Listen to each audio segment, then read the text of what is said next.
The first sound Lilette Ancrim heard that morning was the lowing of cattle far off in the fog, as if the river itself had learned to groan.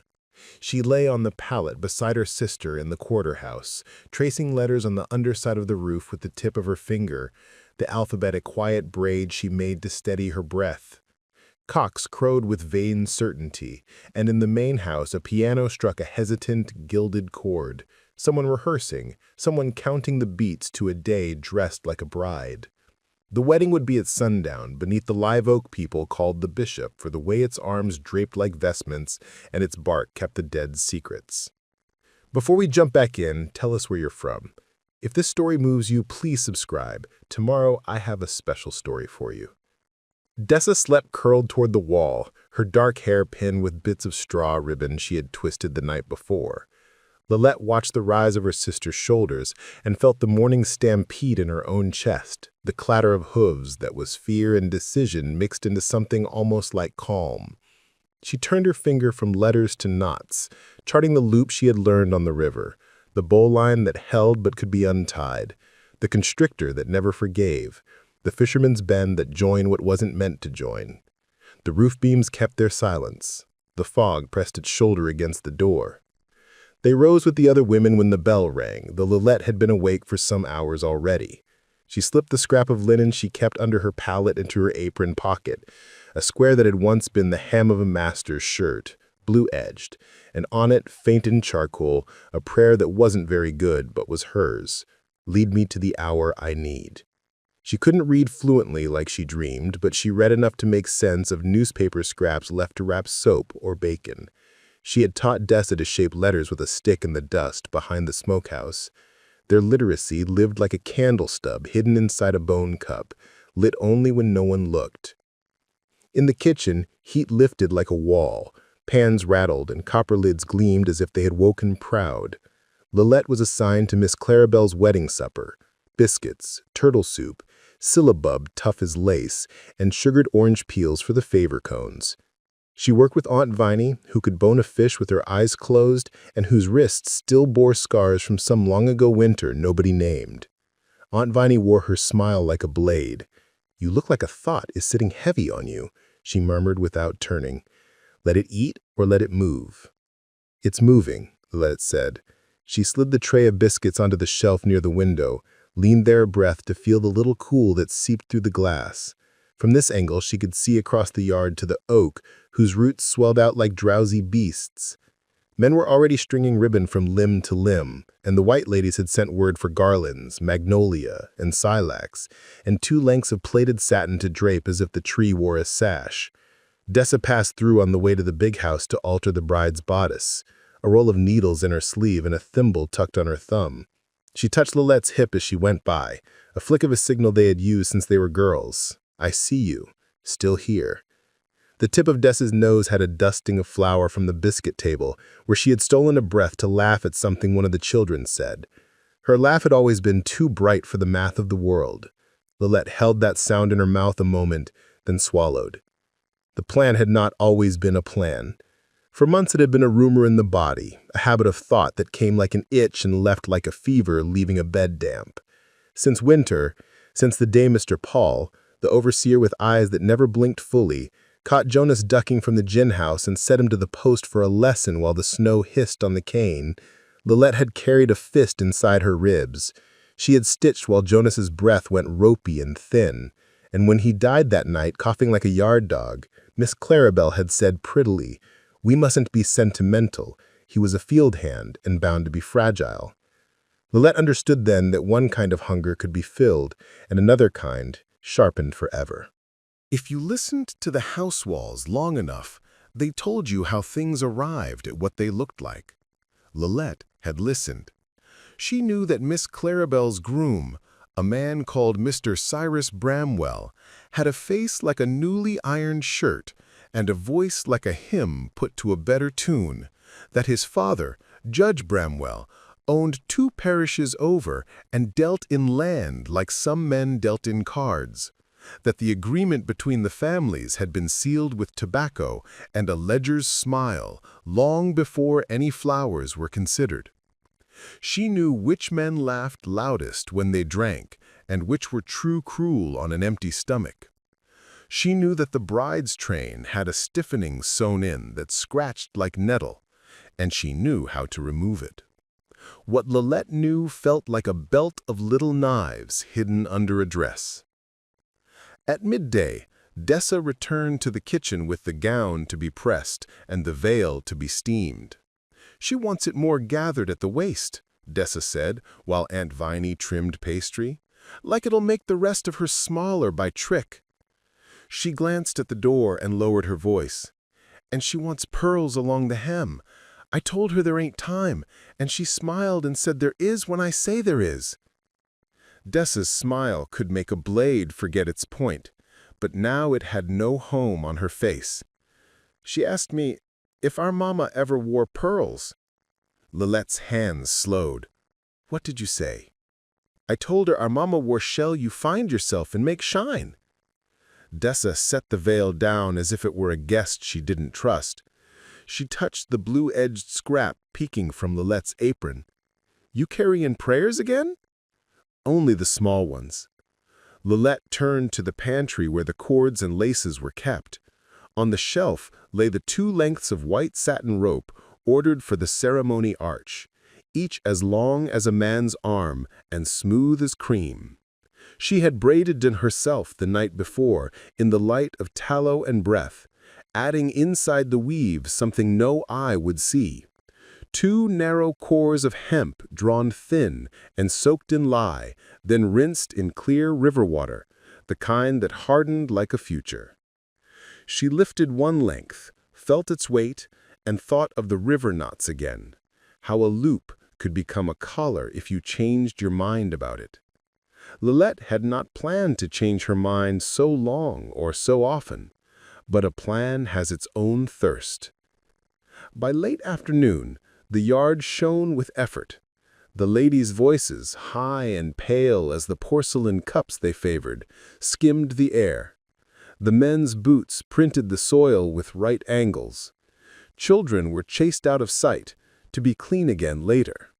The bishop oak held still as scripture, and under it 2 chairs had been set, one for the judge and one for the groom to rest before the preacher arrived from his other appointments. Miss Clarabelle passed through the kitchen like a perfumed wind. "Girls, do be brisk. It will be the most elegant affair this parish has ever witnessed. Mr. Cyrus deserves only the finest. And Papa must see his investment bloom." Papa, the word hung like a bell's tongue, heavy with chime not yet struck. Aunt Viney lifted her floury hands and let them fall. "Investment," she said without tone, as if naming a weed while pulling it. "Take the veil, child, steam only. Don't pull a thread that ain't yours to pull." Lilette took the veil and held it over the kettle's breath until the edges lay soft as fog. She watched the steam condense and run down in clear lines like writing she might someday learn to parse without guessing. Through the window, the sun shrugged a shoulder from the cloud's shawl, the light sharpening everything it touched, the silver, the ribbon, the white men's teeth when they laughed at a joke about the preacher's tardiness. Dessa stood near the porch steps with a basket of roseheads, her profile quiet and stern. She looked like a sentence that dared you to finish it. In the narrow hollow between the kitchen and smokehouse, where a skim of shade collected, Lilette and Dessa stood close, the cords wrapped in muslin in Lilette's arms. The smell of salt pork and cooling lye soap filled the seam of air. "It don't have to be tonight," Dessa whispered. "We could wait. A day after, a week, after the judge goes home." "Waiting is a kind of yes that turns into always," Lilette said. She touched her sister's wrist, traced there the vein that told time. "We choose it, and then it chooses us back. I ain't marrying the waiting." Dessa looked down. A gnat drifted toward her eye, and she blinked it away. "I ain't never seen a stranglin'," she said in a voice that wore shoes too big. "You ain't gonna see one," Lilette said.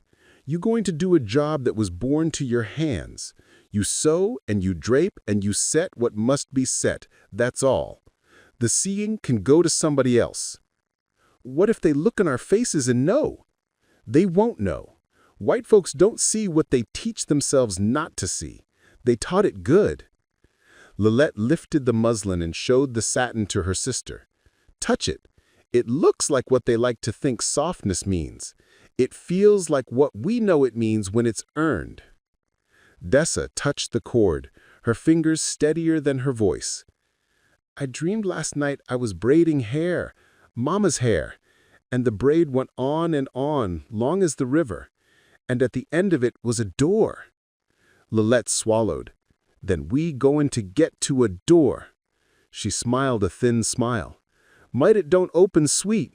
Might it demand a word we ain't learned to say yet. But a door is a door. From the porch, Miss Clarabelle called, Dessa, come stitch me in. I've had an idea about the sash. Dessa lifted the basket and said, I'll see you under the bishop, as if they were girls promising to meet by the spring to look at minnows. She set off at a careful, trained half-run, just short of what would be called unladylike for a servant. Lillette tucked the cords back in muslin and breathed once, twice, and then she walked into the bevel of light, where the preacher finally arrived, wiped his brow, and rehearsed his blessings. There was a way ceremony makes the world narrow and mean. It uses lace to do it. Lillette had watched weddings before, the way men pretended weightlessness for an hour, and women borrowed the ministry of white cloth to forgive themselves for what came after. The words themselves were good, like dry beans you could soak into supper, but in the mouths that held them here, they turned to gravel. She preferred prayers written in steam and ash, where nobody could sell them. She laid the cords across the arch of the oak and worked the knots in, small brown hands moving with the quiet fluency of a river animal. No one noticed. The judge had his flask, the groom had his mirror, and the ladies had each other, eyes that nibbled like mice. Mr. Cyrus stood broad and dapper, cravat white enough to blind, hair oiled and parted like a field after the plow. He was not unhandsome. Handsome was never the point. Aunt Viney's niece Belle played the pianoforte rolled onto the porch, the tune a bright circle that returned always to its own beginning. Doves kept house in the oak's elbows. The kitchen clock struck a half hour, and the same minute a pair of fieldmen pushed barrels of lemonade onto the lawn, as if they were hauling ours. Lillette tested her knots.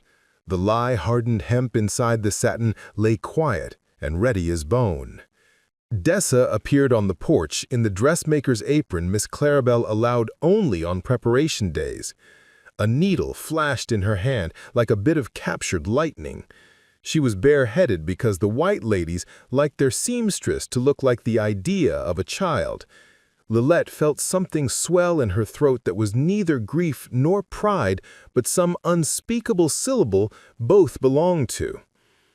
The preacher called for the families. Women arranged themselves like sugar tongs. Men spread their hands over their vests as if to bless their own ribs. Miss Clarabelle descended the steps, veil puffing around her face like milkweed. In the right light, with the sun doing its usual miracle and everyone willing their eyes to the same dream, she looked like goodness itself. Lillette watched the breath of the veil and thought of fog and ships that run aground gentle as a kiss and break just the same. At the last minute, Judge Bramwell declared he wanted the bride to stand between him and his son while he offered a father's words. He settled into the chair facing the oak, a man in a room built of tree and sky, his features arranged in that tender arrogance men get when their money gives them permission for sentiment. Mr. Cyrus stood to the right. The knot of people made a half ring. Lillette took her place on the left under the arch, hands folded. A servant turned decor. "Friends," the judge began, "neighbors, kin." He spoke like a book that believed itself. He talked of providence and plans, of the good tobacco years and the promise of new gin, of how the Bramwells and the Garrities had joined not just fortunes but burdens so that neither would break. He even said God with the softness of a man who liked how the word felt in his mouth. When he was done with that, he nodded to the preacher, who had the look of a man being paid in both coin and the sweet milk of importance. The preacher opened his Bible. Lilette knew that book. She had rubbed words from a broken page so many times, the letters had ghosted onto the skin of her fingers.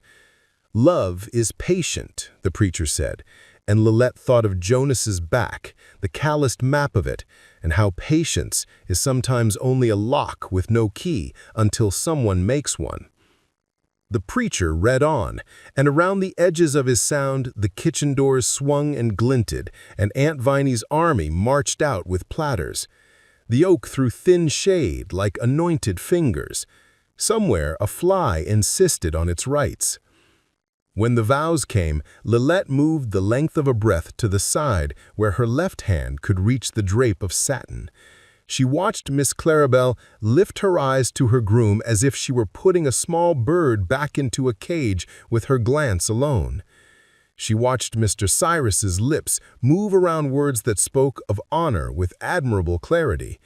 She let the applause of leaves and distant cows sink to a tone she could ride. Now, that was what the day had been braided toward. But now is a word you must measure the way you measure fire. Too soon, and it eats you. Too late, and it forgets you were there. Lilette's plan walked in simple shoes. People saw what they expected to see at weddings. White, things tied, things untied, a kiss. The arch framed the trio, judge, bride, groom. The draped satin lay over the limb close enough to the men's necks that a small motion would make it a necklace. Lilette had worked it so the inner hemp could bite while the satin slipped, quiet as a sigh. She would reach as if adjusting a ribbon that had fallen and give one tidy movement, and Dessa, who would be summoned by Miss Claribel to fix the sash at the new wife's back, would complete the second motion, two women setting two things right, and then there would be a beginning no one invited. But now turned its head once more, for in the moment before the preacher asked, "Who gives this woman?" Judge Bramwell looked down, smiled at his own hand where it lay on the arm of the chair, and said loud enough for laughter, "I suppose I do," and he lifted his chin to the tree as if receiving applause from God. The movement brought his throat almost against the satin curve. A tremor ran through Lilette's fingers. She didn't pull, not yet. She turned her wrist in a way that made the cloth answer a small question. The satin slid a breath. No one saw but Dessa, whose eyes found Lilette's eyes from the right of the bride, like a needle finding its old path through fabric. Lilette heard in her head Jonas's back, the calloused map of it, and how patience is sometimes only a lock with no key until someone makes one. The preacher read on, and around the edges of his sound the kitchen doors swung and glinted, and Aunt Viney's army marched out with platters. The oak threw thin shade like anointed fingers. Somewhere a fly insisted on its rights. When the vows came, Lilette moved the length of a breath to the side where her left hand could reach the drape of satin. She watched Miss Claribel lift her eyes to her groom as if she were putting a small bird back into a cage with her glance alone. She watched Mr. Cyrus's lips move around words that spoke of honor with admirable clarity. She let the applause of leaves and distant cows sink to a tone she could ride. Now, that was what the day had been braided toward. But now is a word you must measure the way you measure fire. Too soon, and it eats you. Too late, and it forgets you were there. Lilette's plan walked in simple shoes. People saw what they expected to see at weddings. White, things tied, things untied, a kiss. The arch framed the trio, judge, bride, groom. The draped satin lay over the limb close enough to the men's necks that a small motion would make it a necklace. Lilette had worked it so the inner hemp could bite while the satin slipped, quiet as a sigh. She would reach as if adjusting a ribbon that had fallen and give one tidy movement, and Dessa, who would be summoned by Miss Clarabelle to fix the sash at the new wife's back, would complete the second motion, two women setting two things right, and then there would be a beginning no one invited. But now turned its head once more, for in the moment before the preacher asked, "Who gives this woman?" Judge Bramwell looked down, smiled at his own hand where it lay on the arm of the chair, and said loud enough for laughter, "I suppose I do," and he lifted his chin to the tree as if receiving applause from God. The movement brought his throat almost against the satin curve. A tremor ran through Lilette's fingers. She didn't pull, not yet. She turned her wrist in a way that made the cloth answer a small question. The satin slid a breath. No one saw but Dessa, whose eyes found Lilette's eyes from the right of the bride, like a needle finding its old path through fabric. Lilette heard in her head Jonas's back, the calloused map of it, and how patience is sometimes only a lock with no key until someone makes one. Listen. Lilette breathed and moved her hand to the satin again, two fingers pinching the edge as if setting a fall of cloth. The judge lifted his chin once more to accept a compliment he had not yet earned. Mr. Cyrus leaned forward to catch his father's joke and add one of his own. "You'll be giving her to me often, Papa," he said. "You keep your hand ready." Dessa slid her hand to the bride's sash. She bent, as commanded, to fix a thing that was not broken. Her face was a quiet house with a door barely open. Lilette saw a child in that door, the child they both had been, whom nobody had invited anywhere except to leave and leave and leave. The satin felt warm under Lilette's fingers, warmed by the air and by the possibility it held. She shifted her weight, stepped like a shadow closer, an inch more. Nobody watched the servants at a wedding. They trusted them as they trusted chairs and the way bread becomes crumbs and crumbs disappear. The preacher raised his hand for silence. The silence came, obedient and pretty. "Do you, Clarabelle," he began, but Miss Clarabelle, bright with the happiness of an idea, interrupted to say, "One moment. I would like my seamstress to pinch in here just so." She plucked at the satin below her waist and turned, bringing Dessa exactly where she needed to be, at the bride's back, arm around, face hidden a little by the veil.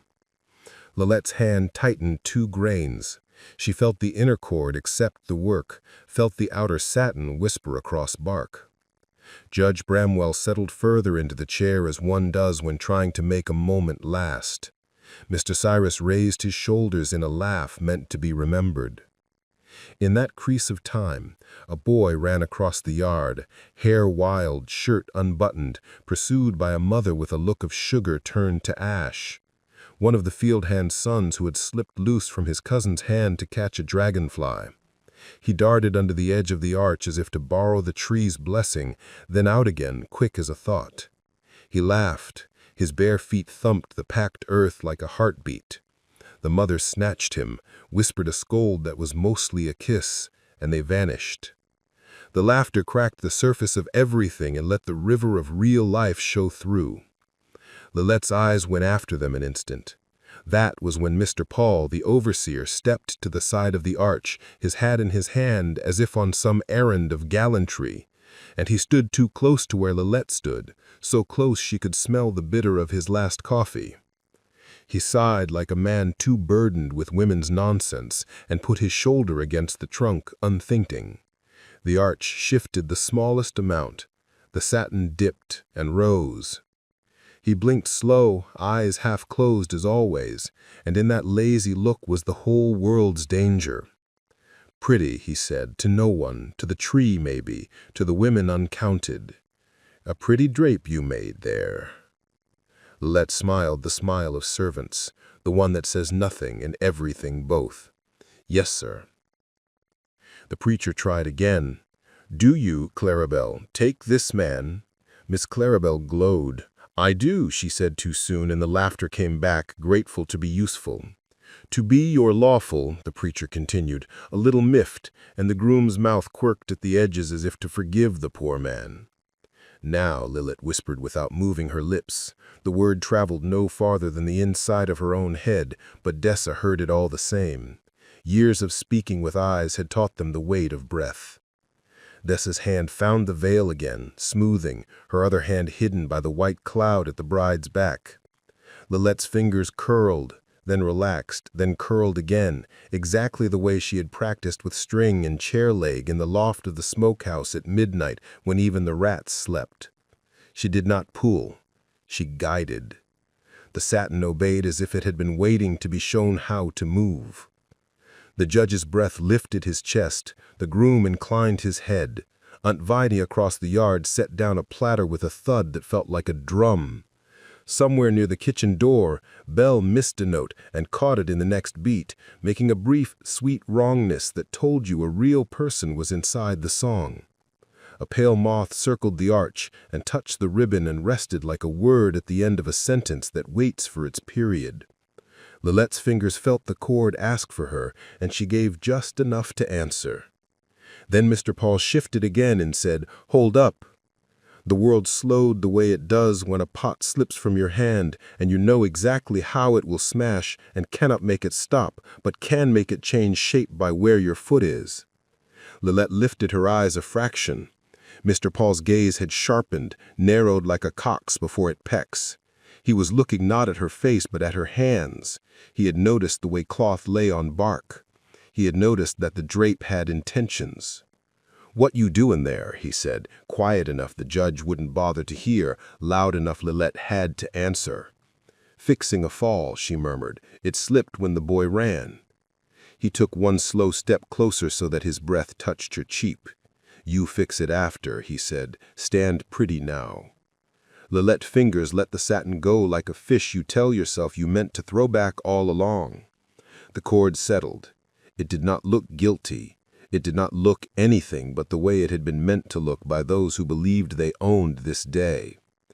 Mr. Paul stayed a heartbeat more, then tilted his head, eyes drifting half shut again, as if a thought had decided not to finish itself, and moved away toward the table with the whiskey cups.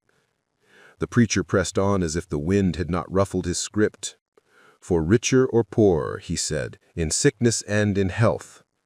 Lilith's heartbeat rearranged itself into a new song that said, "Not now, not now," not with his eyes sharp and his shoulder touching the world where we must work. She slid one foot back, eased her weight onto the earth that had known her since her first step, and shifted her plan the way you shift a pot to a cooler part of the fire. Later in the ceremony there would be a blessing that brought heads down, or after the kiss there would be the business of the garland lifting for photographs of memory in minds that needed proof. There is more than one door in any room. She would not take the one guarded by the man with half-closed eyes. Dessa's glance grazed hers, a question, then acceptance. Lilith gave the smallest nod. The ribbon shivered because a leaf nodded too. The vows ended. The ring, a thin bright circle that seemed too slight to hold any promise honest, slipped over Miss Clarabelle's finger. Belle's music climbed to a place indoor songs don't belong. The preacher smiled into his own authority. He said, "I now pronounce you," and another laugh skittered across the crowd like a lizard, and he glared it down with gentle irritation. "You man and wife." There was a ripple of clapping, a sigh of dresses. Mr. Cyrus bent for the kiss that would seal the tidy little story, and as he did so, a gust came up from the river and swelled the veil, made it a small white storm around Clarabelle. She laughed, delightful in her own eyes, and flapped one hand like a bird. "Mercy," she cried, "hold my veil." "Dessa," she added with a note of command tucked in the silk. "Here." Dessa stepped in. Her hands found the veil, smoothed it down, and for a sliver of time her arm curved between groom and bride in a natural loop like any seamstress making a moment behave. Lilith saw the opening the wind had given. The judge leaned back a fraction to chuckle at the comedy of cloth. The groom adjusted his Bible as if to hide his annoyance at the world's refusal to be polite. Mr. Paul turned his head to say something to a man at the whiskey table and looked away from the arch. Lillette lifted her hand. The satin slid again, a whisper on bark. The inner cord waited. Hold, Lillette told herself. Hold till the sound swallows the sound. Bell struck the final chord of the wedding hymn a little too hard. It boomed and vibrated and rolled like thunder, pretending to be a song. Aunt Viney called for the children to bring the cones of sugared peel. The crowd began to move in that uncoordinated way crowds do when a script has ended and life must write itself again. Lillette moved too, the way a servant moves who has been told to move invisibly. Her fingers spoke to the satin. They said, "Now you are only cloth. Now you are a river. Now you are a door." She guided the loop down a breath more so that it hung where a throat might find it if a man laughed and threw his head back. She did not tug. She composed. "Miss Clarabelle," the judge called, sweet as a man can be for a day, "show me the pearls on your hem." Clarabelle smiled and lifted the edge of her skirt a mannerly inch. Dessa crouched to pinch the fabric, her face turned away from the judge's view. "Now to the supper," someone cried, and there was a scatter of feet and flowers.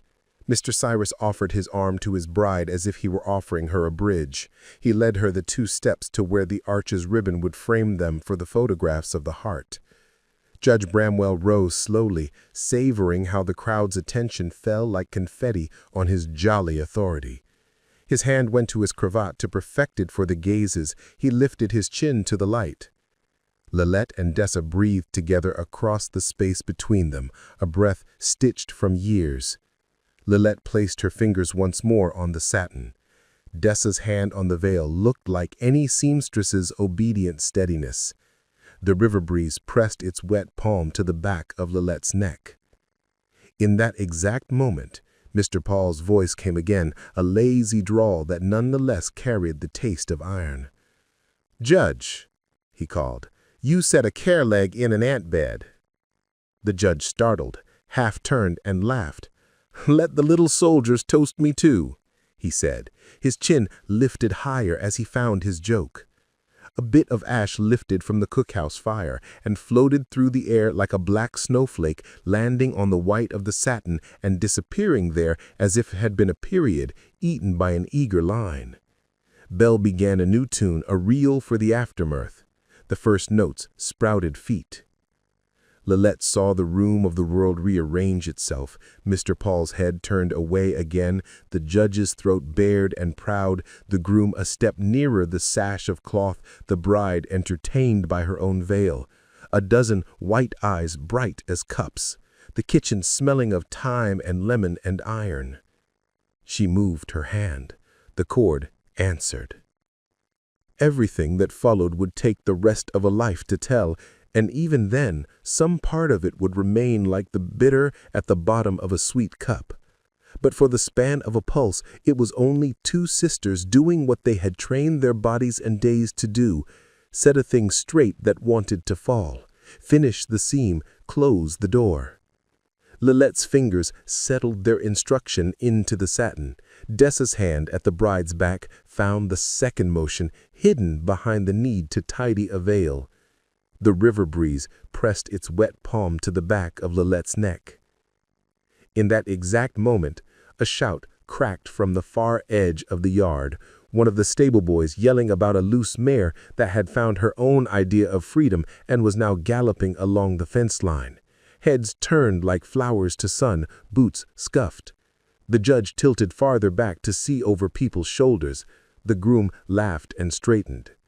The veil blew again, covering Dessa's hands in a cloud, hiding the small work of fate inside its whiteness.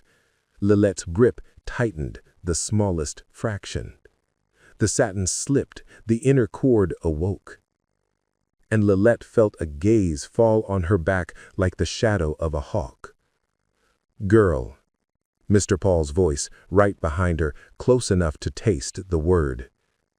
"Hands." She did not turn. She knew if she looked, she would be pulled through a door she didn't choose. She kept her eyes on the cravat, the soft column of the judge's throat, the geometry of what must be done. "Hands," he said again, quieter, worse, "where I can see." If she obeyed, the loop would hang there, pretty, pointless. If she did not, he would grab her wrist and the world would tip. She could feel his intention like heat against her skin. And still the mare ran, the crowd shifted, the piano galloped, the veil fluttered, the ant bed teemed. Dessa's eyes found hers across the whiteness. The message there was simple as the river. Choose. Lilette slipped 2 fingers under the satin, as if merely to show them to the man behind her, palms empty, obedient. And in that motion, in that veil of obedience, she cupped the cord's heart. She lifted her hands into the light. The satin smiled across her knuckles. Mr. Paul leaned in. She could feel the cloth touch the soft of her wrist, the way river water finds the place between skin and bone and calls it home. He would reach, he would seize, he would say, "What's this?" in a voice whose hobby was harm. Lilette's breath filled her from heel to throat. It was a whole life's worth. She could taste the salt of it. She could hear Jonas cough in winter, and Mama hum over a pan of hominy, and Aunt Viney click her tongue at a cut of meat, and Dessa laugh in a patch of sunlight. She could feel the alphabet against the roof of her mouth, the one she had traced in the dark, the vowels that mean hope if you sing them right. She turned her left wrist the width of a letter. The world gathered its sound into a single bowl, and every future in the yard leaned over it to drink. Lilette looked at Dessa. Dessa nodded once, her hands hidden in the veil, her face a prayer that had finally learned its own language. "Now," Lilette said, not out loud at all, but with the tremor that moves from tendon to string to door. And the word left her body like a bird that had been born for the sky that waited. Her hand began to scream. This story took us a long time. If you like it, subscribe. Now, back to the story. The sound poured out of the white pickup like a single wire unspooling from inside the dash, high and relentless, flattening every other noise until the world felt two-dimensional and sharp. Hands flew to ears. A flock of starlings launched from the power line, unthreading into the blue. Marin's palms burned, the ridges of the hood imprinted on her skin like a map she hadn't meant to carry. The object in the driver's hand was not a gun. She saw that clearly now through the horn's scream. Cheap black plastic, a rectangle with a rubberized edge that had tried to look like something harder, a garage door remote. His thumb hovered over the button like it had wanted to be more dangerous than it was. "Move away from my kid," the man yelled, voice fighting the horn. Spit shone in the corner of his mouth. His eyes were the flat kind you get when you make your fear someone else's problem. "Which kid?" Marin asked, because there were 60 in the spill of morning, and sometimes the right first question plugs the wrong hole before it floods. He jerked his chin toward a boy pinned against the fender by his own panic. 7, 8? Holding a backpack that looked like a turtle shell in a cartoon. The boy's eyes were enormous. They tracked from the truck to Marin, to the line of bikes, to the door behind which school would become what it always had been for him, a place with rules that he didn't write, but could live inside. Kellner reached the driver's side, face composed. "Sir," he said, not shouting, letting the words sit like a weight on a tilting table. "Kill the horn. Put your remote down. Step back." The man's thumb twitched. Nothing moved but sound. "Sir," Kellner said again. "Now." Rafe didn't move. He breathed. Crash had one palm on the bed of the truck, not pushing, just present, and the stillness radiating off him changed the shapes of nearby air. The man's wrist dropped by an inch. The horn died mid-scream, and the silence it left felt like someone had removed a pressure cuff. It was not quiet. It was a relief that had weight. "Step back," Kellner repeated. He didn't say please. He made room for the man to do the right thing, as if the right thing were a well-marked exit rather than a cliff. The driver hesitated, then obeyed the physics of authority. One step, another. He looked smaller, at a distance, the way people do when you see them outside the story they tell about themselves. "They can't be here," he said, jabbing a finger at the riders. "This is a school." "This is a school," Marin said flat, "and you drove a truck at children." The sentence pulled color from his face. He opened his mouth, closed it, looked around and found no allies he could count on to mistake his fear for virtue. The crowd had rearranged itself around a new center. Kellner took his arm with the sort of courtesy that makes it clear it can become something else. "We're going to the office," he said. "You're going to sit, you're going to breathe, you're going to talk. You're not going to drive again this morning." The man looked at Marin like he wanted to borrow her spine and claim he'd grown it himself. She didn't offer it. She watched him go, felt her own breath slow in increments. Behind her, Tamsin stood as if someone had poured steel down her back very gently. "Inside," Marin called to the staff, voice returning to its usual register. "Let's move kids to class." The line of bikes uncoiled back into parentheses. The buses exhaled their last children. The door swallowed the stream. Rafe waited until the hallway had thinned, then stepped to her. "Hands," he said quietly. She showed him her palms, skin abraded, red. He nodded like a medic doing triage in a field where the wounded keep insisting they're fine. "Wash, bandage, don't be gentle. Gentle sticks to gauze, firm lets it heal." She almost laughed. The sound came out shaped like a cough. "You late," she said. "Babysitter failed. I don't fail." He turned, scanned, and when his eyes passed over Tamsin, he did not stop there. He kept his promise to the rules by making his attention a straight line rather than a hook. The girl saw it, though, the effort under the discipline, and squared herself inside the seeing. The day moved, because days do, even after they tilt. In the hallway, the man with the white pickup sat deflated in a chair too small for what he wanted to be. He said his name was Aaron Pruitt. He said he was tired of the circus. He said he wanted to protect his son. He said he didn't mean to bump the curb. He said. The paper did what paper does, recorded, parsed, assigned consequence. Kellner wrote, Marin spoke, Loretta printed, the superintendent's assistant on speakers said phrases from the handbook like they were spells. By lunch, the story had legs again. Someone had filmed the truck's lurch. Someone else had recorded Marin's hands on the hood. A local station ran a segment under a headline that made principle a verb, as if you could principle so hard that a truck changed its mind. Strangers called the school to breathe gratitude into the receiver. Strangers called to spit. Strangers called to sell security systems. Strangers called to say their niece had been a girl with a cut braid once, and now she was 30 and carried scissors in her purse like a relic. At dismissal, the corridor held. No horns, no trucks, just kids with homework and snacks in the relief that looks like noise. The board's lawyers called the next morning at 8 sharp, with voices you could run your hand over without getting splinters. "We've drafted a memorandum of understanding," the head counsel said. "Parameters for community guardianship during arrival and dismissal. It's conservative. It's defensible. It'll make some people unhappy from both directions, which is how you know it's probably right." "Send it," Marin said. And when it arrived, she read every line until she could recite it without the page. No weapons visible or concealed. No patches inside the fence line.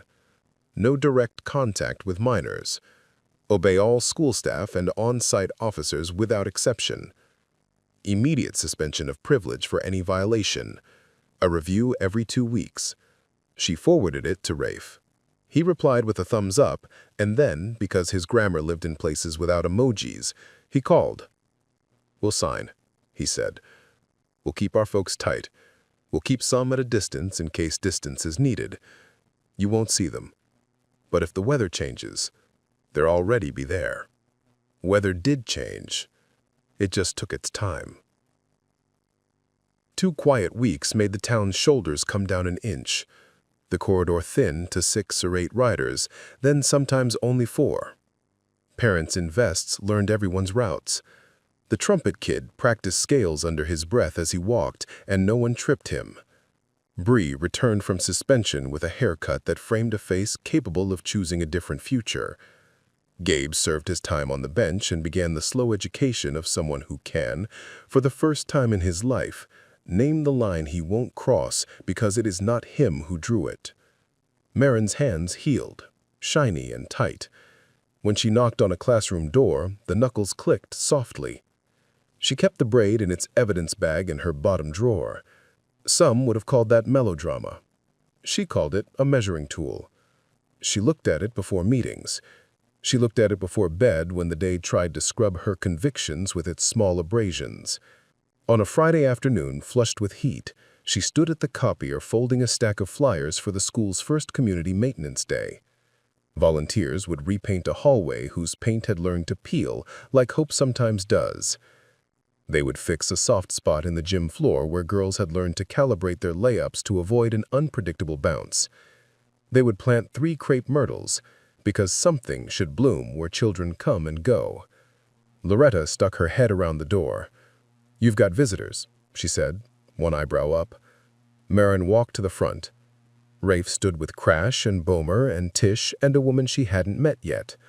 Older, hair white and short, wearing a denim vest with no patches, and hands that had learned to repair the hems no one noticed. "This is my mother," Rafe said. "Victoria." Victoria held out a bag. "For the girl," she said, and her voice carried the lilt of a place that had taught her survive accents by collecting them. "It's a silk scarf. When my hair fell out, chemo, I wore scarves. A girl deserves a beautiful thing to make the world behave." Marin took the bag.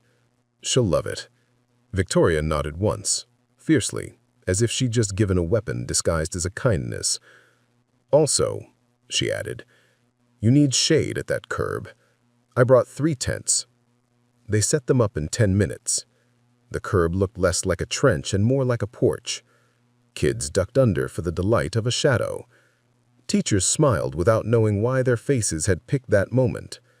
A week later, after the tents had learned the rhythm of wind and held anyway, a rumor surfaced, in the way rumors do, sly, then sudden. Someone on a private message board had posted addresses. The writers, 2 of the teachers, Marin's. It is a peculiar thing to see your porch on a stranger's screen. The paint you haven't touched up on the railing. The swing with the cushion that doesn't match because you used what you had. The doormat that says, "Come back with tacos," because your brother thought it was funnier than you did, and now it's a joke you keep by habit. Loretta closed the office door without being asked. Kellner stood in the doorway like punctuation. Rafe texted, then called. "We'll sit on it. Not on the porch, on the problem. We'll watch quiet. We won't light it up unless it needs lighting." "What does that look like?" "It looks like not sleeping much for a few nights," he said. "It looks like a truck parked on the next street where nobody thinks to notice a truck. It looks like men who have made mistakes, choosing not to make any near your azaleas." She wanted to say no, wanted to say she was fine, wanted to say she could carry this invisible weight without breaking. Instead, she said thank you, because the humility to accept a good gift is not so different from the courage to give one. Nothing happened on her street. Something did happen on Crash's. A pickup, black, older, loud, drove slow at 3 a.m., then again at 4. Crash sat on his porch with a thermos and a book with small print. When the truck slowed the 3rd time, Crash stood, not tall, but enough. He lifted his mug in a small salute and took a sip. The truck moved on. The weather changed its mind. At school, the weather had other ideas. On the last Thursday before fall break, the superintendent forwarded an email from a law firm in the next county. The subject line was heavy with uppercase and the body light on evidence. It accused the district of fostering a hostile environment through collaboration with criminal organizations. It demanded records. It copied the local paper. It CC'd a pastor whose sermons were partial to lists of what to fear this week. The paper called. The pastor posted. The law firm sent a second email, then a third, as if frequency could become fact. The comments turned again. The riders turned out quietly the next morning, more than usual. 15, then 20, then an extra handful who pretended they were just passing by and stayed. At the crosswalk, a man Marin didn't recognize stepped into the bike's long shadow and pointed at her.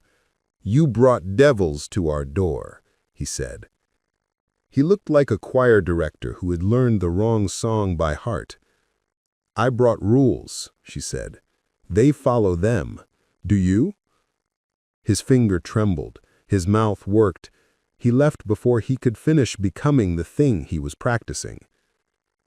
That afternoon, the law firm's media liaison called a press conference for Monday, 2 blocks from the school, on the steps of the courthouse, where people liked to go to pretend their opinions had older grandparents. The notice made its way through town like wind through dry leaves. Rafe called, "We don't show. We don't make spectacle. We guard the corridor and we go home. We let them lecture the sun for rising." Marin nodded, though he couldn't see it. "We'll keep the frame," she said. "They can paint clouds. We'll keep the frame." Monday dawned gray with a promise of rain. The courthouse steps filled with cameras and men in navy suits whose ties came in a set of 3. The liaison spoke in polished phrases. Behind him, a pastor prayed in a way that sounded like he was auditioning for a different God.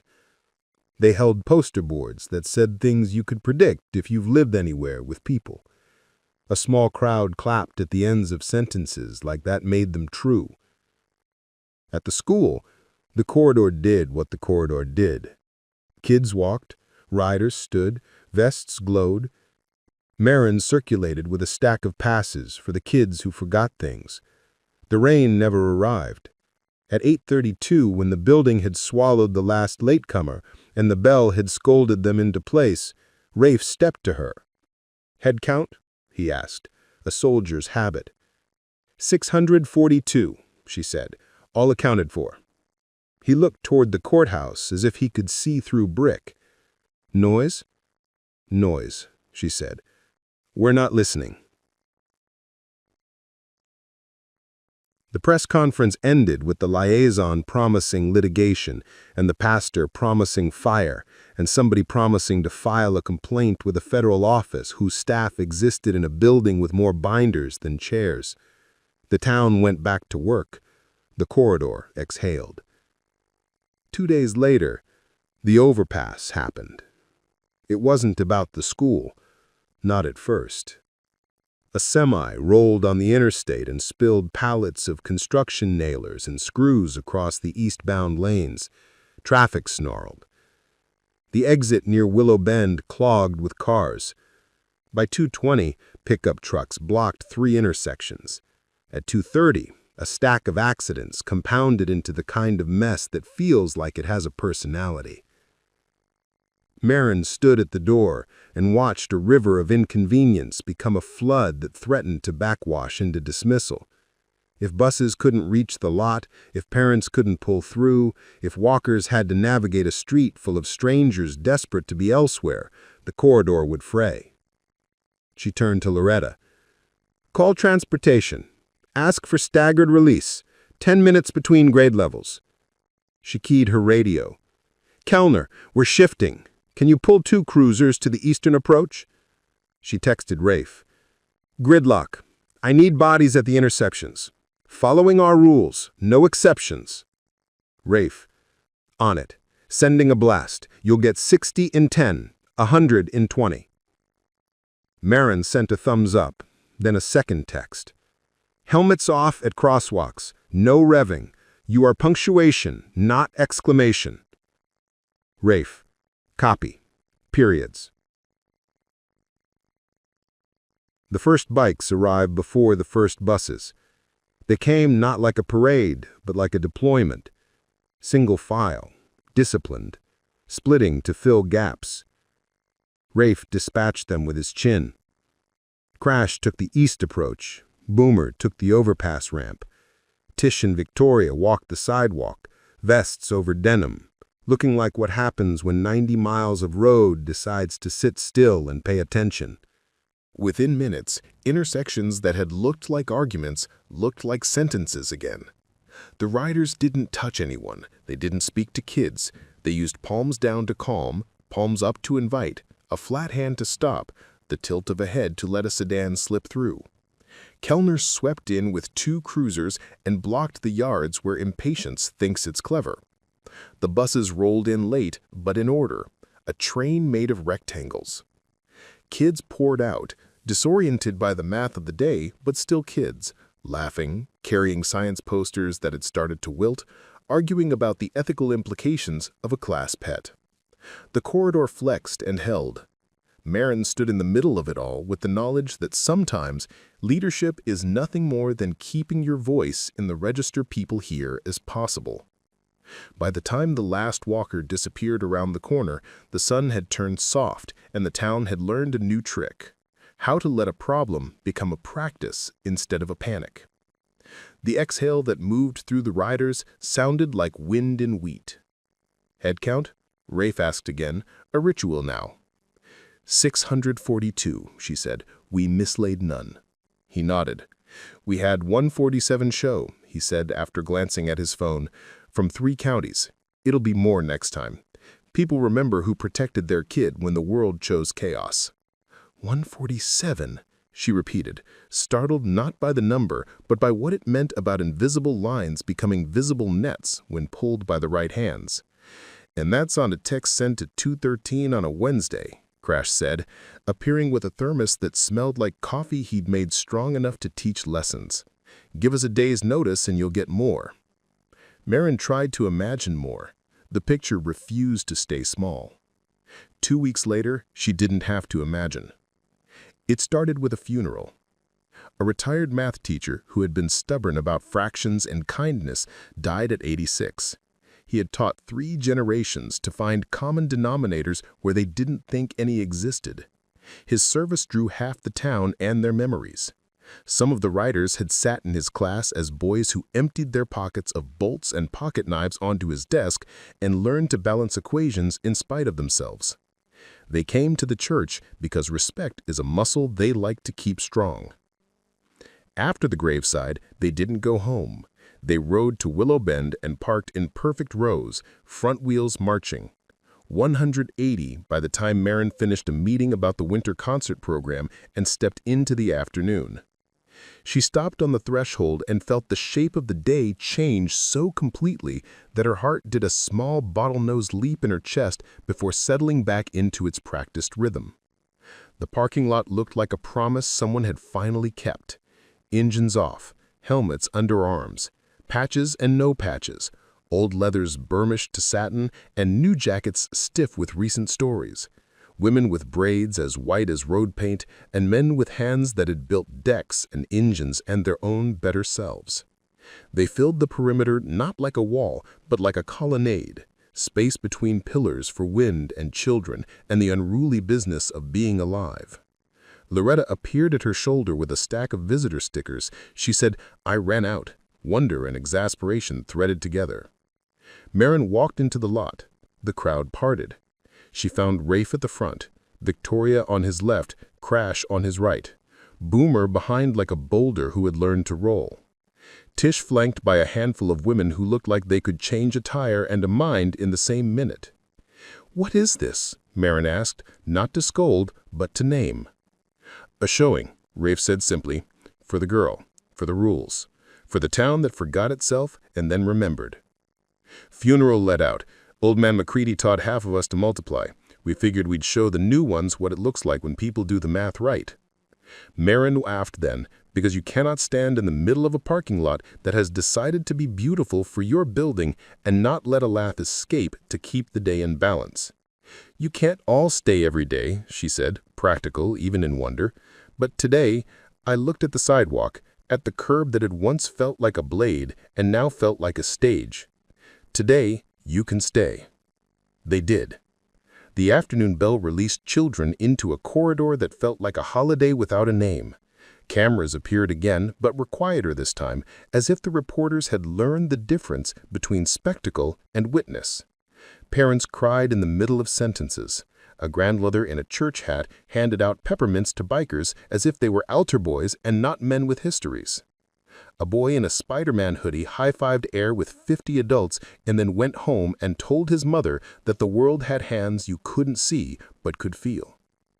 Tamsin walked in the center of it, a scarf at her neck, silk, cobalt with tiny swallows, and held her head level in a way that said she was not borrowing her confidence but had built it herself with parts salvaged from mornings that tried to take it.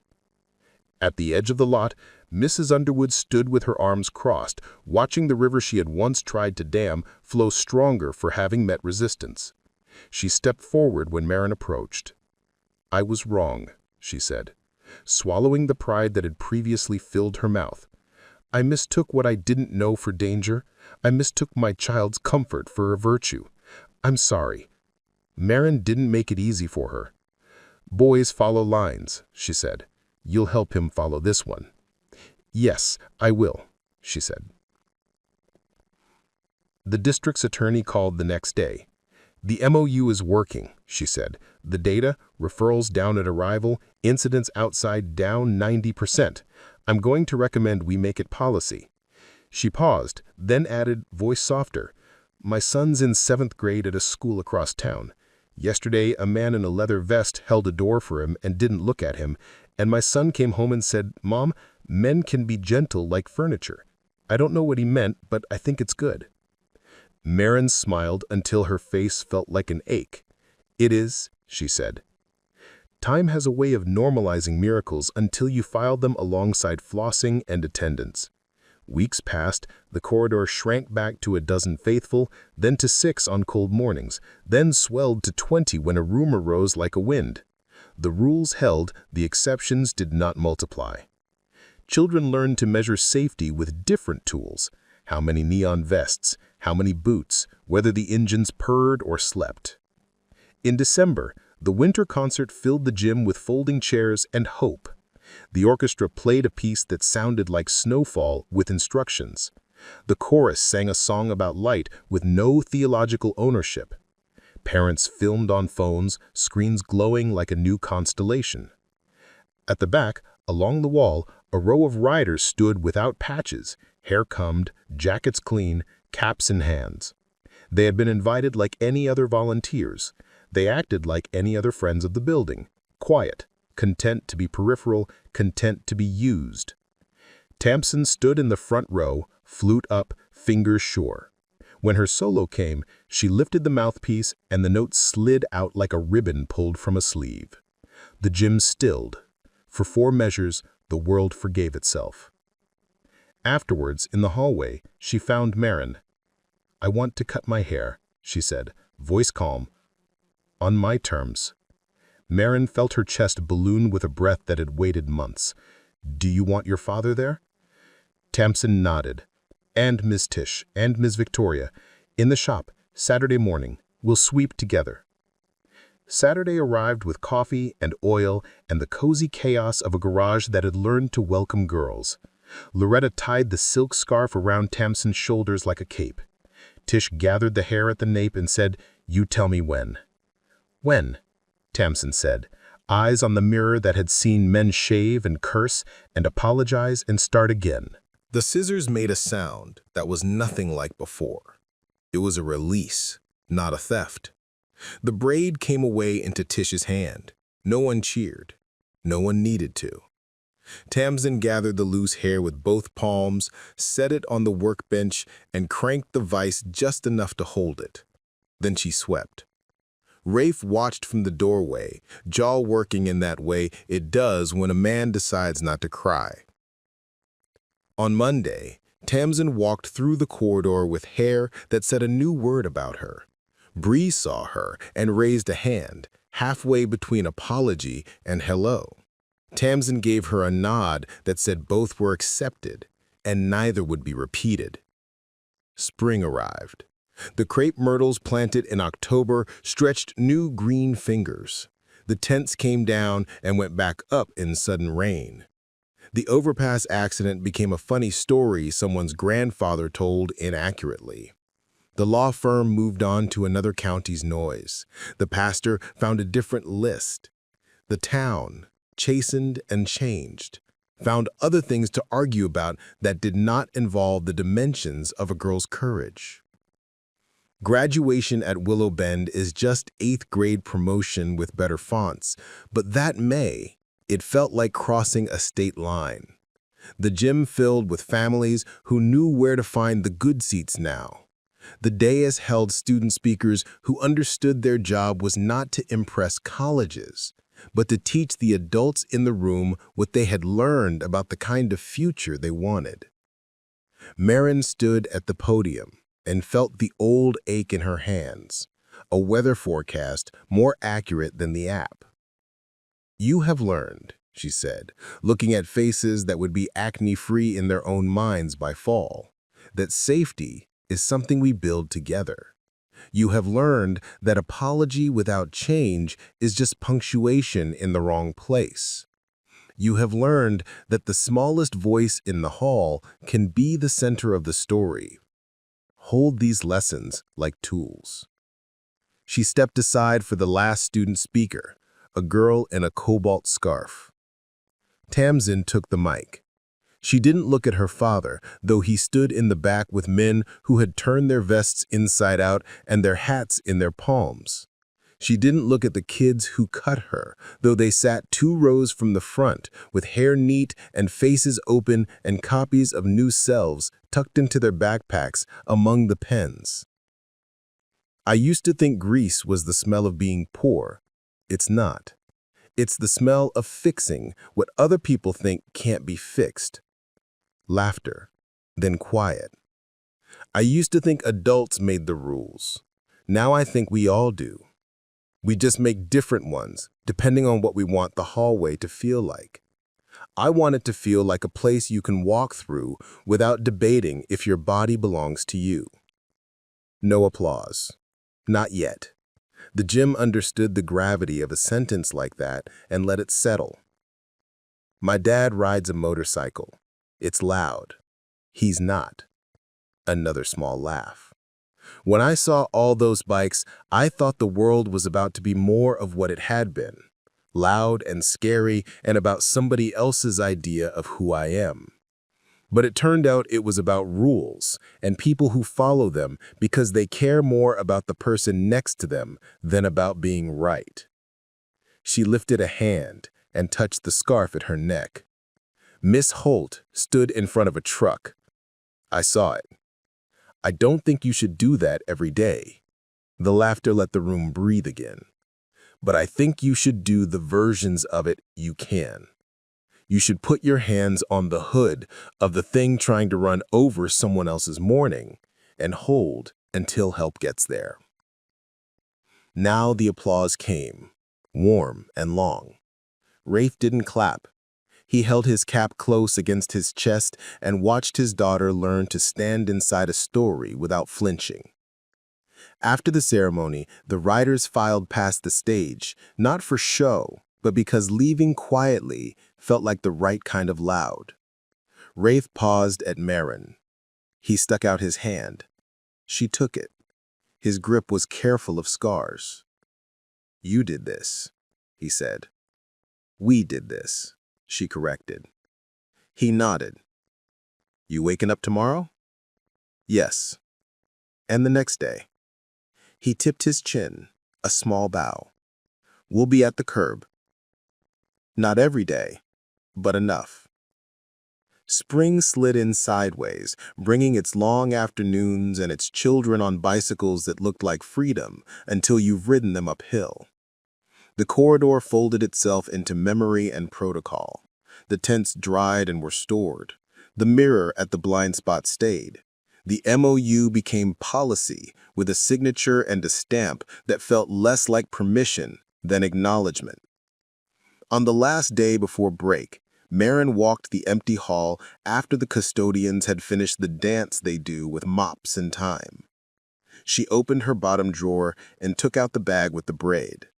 It felt lighter than she remembered, as if it had been growing apology all year, like moss. She zipped it back and locked the drawer, and turned off the light, and left the building to the night that belongs to schools in summer. The hums and pops and clicks of 1,000 small systems breathing. Outside, the lot was empty, except for 2 bikes. Rafe and Crash sat on their sidles like men who had learned to love waiting when it meant someone got to go home unafraid. "You don't have to stay," she said, half teasing. "We never had to," Crash said. "We wanted to." Marin looked at the flag, at the crepe myrtles, at the curb that had spent the year changing its mind about what it was. She looked at the 2 men and saw in their stillness the whole river that had flowed through her days. "Thank you again," she said, "because there are thanks that need repetition to wear in properly." Rafe flipped his visor down. "See you in August, Dr. Holt." "See you in August, Mr. Calder." They rolled out together, not fast, not making a sermon of departure. The sun angled low and caught their chrome and threw it along the street like a ribbon a girl might tie into a braid she cut herself. In the fall, a new crop of children would learn the rules written by the year that came before. They would walk through a corridor built by a principal's nerve and a father's promise and a town's reluctant education. Some mornings, there would be 6 bikes. Some, there would be 60.